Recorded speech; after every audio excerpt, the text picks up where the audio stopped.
Naging maayos naman daw ang pag-transmit ng election returns sa warehouse ng COMELEC sa Cabuyao, Laguna. Meron nga lang ilang lugar na natagalang magpadala ng resulta. Nakatutok si Katrina Son. Alas 7 ng umaga, nagsimula ang mock elections monitoring dito sa COMELEC warehouse sa Cabuyao. Sa lahat ng polling precincts, 7 a.m. ang simula ng botohan.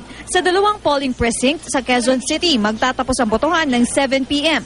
habang sa iba pang lugar kaninang 10 a.m. Unang nakapag-transmit ng resulta ang Tawi-Tawi pagkatapos ng botohan kaninang alas 10. Kasunod agad ang Camarines Sur. Tanging ang Negros Oriental lang daw ang nahirapang magpadala ng election returns sa COMELEC. Dahil mock elections ang isinagawa ngayong araw, 3 laptop lang ang ipwinesto ng IT Department ng Komisyon. Ang isa nakadiretso sa Central Office ng COMELEC. Ang isa pa ay para naman sa National Board of Canvassers, habang ang pangatlo para sa kapisanan ng mga broadcaster ng Pilipinas o KBP server na pwedeng gamitin ng media. Ayon sa COMELEC IT Department, signal lang sa ilang lugar ang naranasan nilang problema sa isinagawang mock elections. Ang reason kung bakit siya napuputol is because we're only using yung telcos. Pero for 2013 national and local elections, ang actual transmission mga DSL.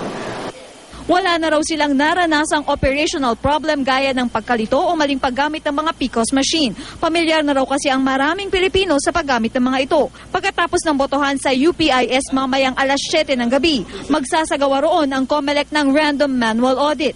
Katrina Son, Nakatutok, 24 Oras.